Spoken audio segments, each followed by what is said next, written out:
नमस्कार, मैं ऋषि शर्मा अपने YouTube channel online study with Rishi Sharma में आपका हार्दिक अभिनंदन करता हूं।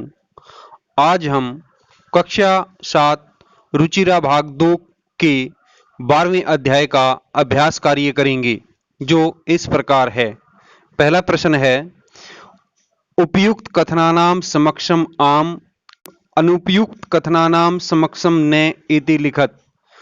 उपयुक्त कथनानाम, उपयुक्त कथनों के समक्षम सामने, आम आम।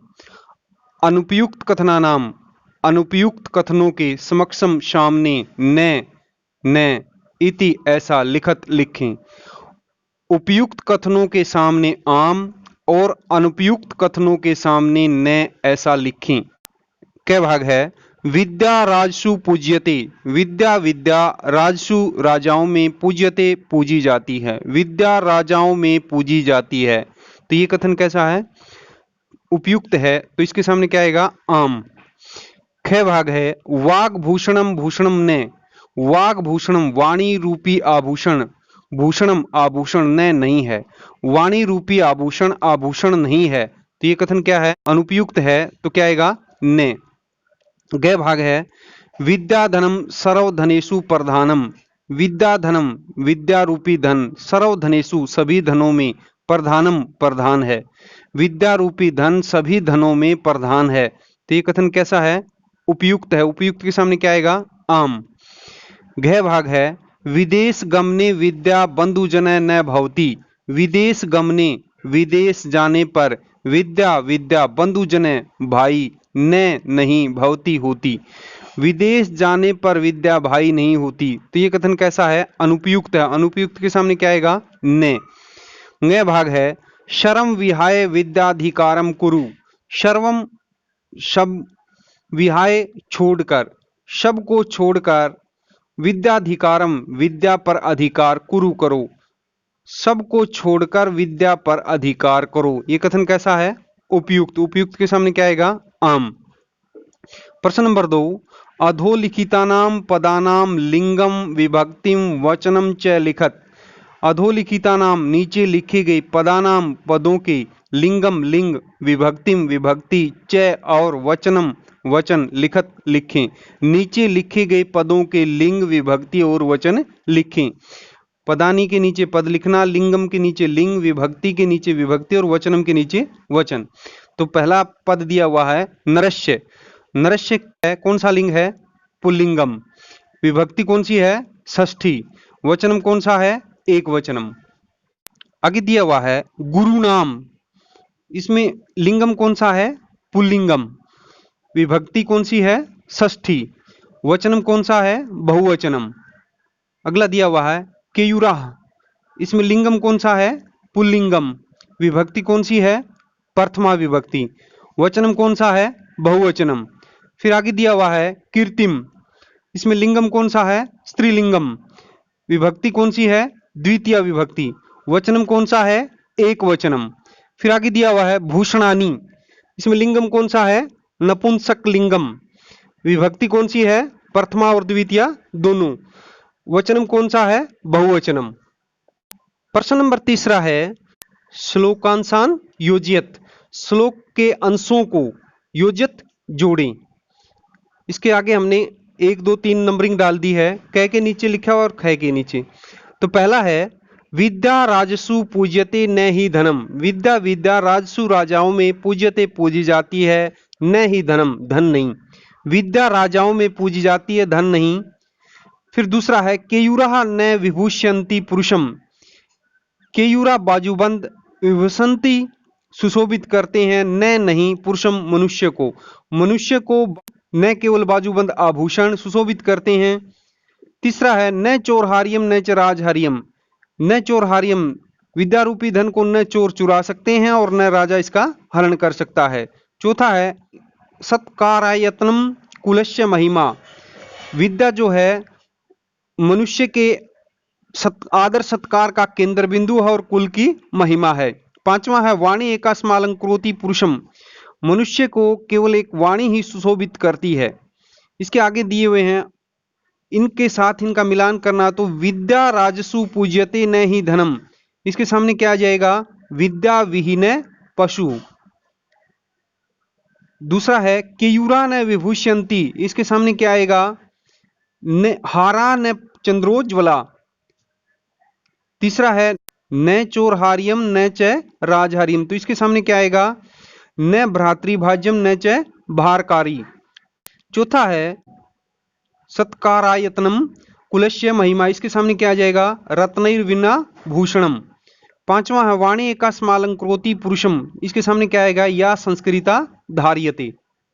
प्रश्न नंबर 4 है एक पदेन प्रश्नानाम उत्तराणी लिखत, एक पदेन एक पद में प्रश्नानाम प्रश्नों के उत्तराणी उत्तर लिखत लिखें, एक पद में प्रश्नों के उत्तर लिखें, लेकिन हम पूरे वाक्य के अंदर उत्तर देंगे। क्या भाग है, कह पशु, कह पशु, कौन पशु है, तो विद्या विहीन पशु, विद्या से रहित कौन, मनुष्य पशु है। ख है का भोग करी, कौन भोग देने वाली है, तो उत्तर क्या होगा, विद्या भोग करी। ग है के पुरुषम न विभूष्यंती, के कौन पुरुषम मनुष्य को न विभूष्यंती सुशोभित करते, कौन मनुष्य को सुशोभित नहीं करते, तो उत्तर क्या होगा, केयूरा पुरुषम न विभूष्यंती। घ भाग है का एका पुरुषम स्मालंकरोति, एक कौन मनुष्य को सुशोभित करती है, तो उत्तर होगा वाणी एका पुरुषम स्मालंकरोति, एक वाणी ही मनुष्य को या पुरुष को सुशोभित करती है। न है कानी क्षीयन्ते, कौन नष्ट हो जाते हैं, तो उत्तर होगा अखिल भूषणानि क्षीयन्ते। प्रश्न नंबर 5 रेखांकित पदानि अधिकृत प्रश्न निर्माणम कुरुत, जिन पदों के नीचे रेखा अंकित है उनके स्थान पर प्रश्न निर्माण करें। क्या भाग है, विद्या विहीन नर पशु अस्ति, यहाँ किसके नीचे रेखांकित है, नर के नीचे। इसकी हिंदी क्या होगी, विद्या विहीन, विद्या से रहित, नर मनुष्य, पशु पशु अस्ति है, विद्या से रहित मनुष्य पशु है। तो प्रश्न कैसे बनेगा हिंदी में, विद्या से रहित कौन पशु है, तो हम कहेंगे कि मनुष्य, तो इसके कौन की क्या होगी, कह, तो क्या होगा, विद्या विहीन कह पशु अस्ति। ख भाग है विद्या राजसु पूज्यते, विद्या विद्या राजसु राजाओं में पूज्यते पूजी जाती है, तो किसके नीचे रेखांकित है, विद्या के नीचे। तो विद्या के स्थान पर क्या बनेगा हिंदी में प्रश्न, कौन राजाओं में पूजी जाती है, तो कौन की क्या होगी, स्त्रीलिंग का तो क्या होगा, का, तो क्या बनेगा, का राजसु पूज्यते। ग भाग है चंद्रोज्वल हारा पुरुषम ने अलंकुरवंती, चंद्रमा के समान उज्ज्वल हार ही मनुष्य को केवल सुशोभित नहीं कर रहे, तो इसमें हिंदी में प्रश्न क्या बनेगा, चंद्रमा के समान कौन मनुष्य को सुशोभित नहीं करते, तो क्या कौन की क्या होगी, के, क्यों नपुंसक में, तो क्या बनेगा, चंद्रो उज्ज्वला के पुरुषम ने अलंकुरवंती।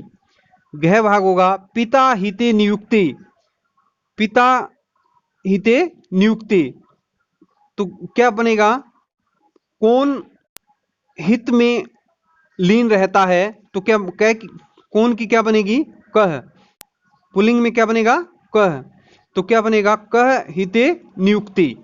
यह भाग है विद्या धनम सर्व प्रधानम धनम अस्ति, विद्या धनम विद्या रूपी धन, सर्व प्रधानम सर्व प्रधान धनम धन अस्ति है, विद्या रूपी धन सबसे प्रमुख धन है या सर्व प्रधान धन है, तो किसके नीचे रेखांकित है, सर्व प्रधानम। तो क्या कहेंगे, विद्या कैसा धन है, तो कैसे की क्या होगी, कीदृशम, तो क्या बनेगा, विद्या धनम कीदृशम धनम अस्ति। 6 भाग है विद्या दिक्षु कीर्तिम तनोति, विद्या विद्या दिक्षु दिशाओं में कीर्तिम यश को तनोति फैलाती है, विद्या दिशाओं में यश को फैलाती है, तो किसके नीचे रेखांकित है, दिक्षु के नीचे। तो हम क्या इसका हिंदी में क्या कहेंगे, हम प्रश्न क्या बनाएंगे, विद्या कहाँ यश को फैलाती है, तो कहाँ की क्या होगी संस्कृत, कुत्र, तो विद्या कुत्र कीर्तिम तनोति। प्रश्न नंबर 6 पूर्ण वाक्यन प्रश्नानाम उत्तराणी लिखत, पूर्ण वाक्यन पूर्ण वाक्यों में प्रश्नानाम प्रश्नों के उत्तराणी उत्तर लिखत लिखें, पूर्ण वाक्यों में प्रश्नों के उत्तर लिखें। क्या भाग है गुरुनाम गुरु का अस्ति, गुरुणाम गुरुओं की, गुरु गुरु का कौन अस्ति है, गुरुओं की गुरु कौन है?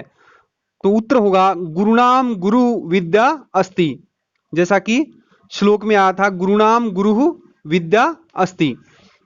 ख भाग है कीदृशी वाणी पुरुषम समलंकरोति, कीदृशम कैसी वाणी, वाणी पुरुषम मनुष्य को या पुरुष को समलंकरोति सुशोभित करती है, कैसी वाणी मनुष्य को या पुरुष को सुशोभित करती है? तो श्लोक में आया था कि शुद्ध वाणी ही, तो उसकी क्या होगी, यहां क्या होगा उत्तर, संस्कृता वाणी पुरुषम समलंकरोति।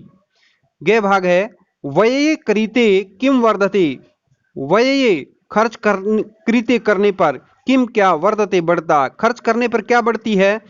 तो श्लोक में आया था विद्याधनम, तो क्या बनेगा व्यये करीते विद्याधनम वर्धते, व्यय करने पर या खर्च करने पर विद्या रूपी धन बढ़ता है या विद्या बढ़ती है। घ भाग है भाग्यक्षे आश्रय के, भाग्यक्षय भाग्य के क्षीण होने पर या कमजोर होने पर कै कौन, आश्रय मैंने सहारा है, भाग्य के क्षीण होने पर कौन सहारा है? तो श्लोक में आया था कौन है, विद्या, तो क्या बनेगा भाग्यक्षय, भाग्यक्षय आश्रय विद्या। प्रश्न नंबर 7 मंजूषात पुल्लिंग स्त्रीलिंग नपुंसकलिंग पदानी चित्वा लिखत, मंजूषा से पुल्लिंग स्त्रीलिंग नपुंसकलिंग पदों को चुनकर लिखे, जैसा कि ये दिए हुए मंजूषा में विद्या, धनम, संस्कृता, सततम, कुसुमम, कुसुमम, मूर्धज्जा, पशु, गुरु, रति। पुल्लिंगम के नीचे पुल्लिंग वाले, स्त्रीलिंगम के नीचे स्त्रीलिंगम वाले और नपुंसकलिंगम के नीचे नपुंसकलिंग वाले, जैसा एक दिया हुआ, जैसे पुल्लिंगम के नीचे हाराहा, स्त्रीलिंगम के नीचे अलंकृता, नपुंसकलिंगम के नीचे भूषणम। तो इनमें से छांट कर पुल्लिंगम के नीचे क्या क्या आ जाएंगे, इनमें से मूर्धज्जा, पशु, गुरु, ये क्या है पुल्लिंग के, जैसा लिख दिया यहाँ मूर्धजा, पशु, गुरु। स्त्रीलिंगम में कौन कौन से आ जाएंगे, विद्या, संस्कृता, रति, तो ये लिख दिया विद्या, संस्कृता, रति। और नपुंसकलिंग में कौन कौन से आ जाएंगे, धनम, शततम, कुसुमम। धन्यवाद।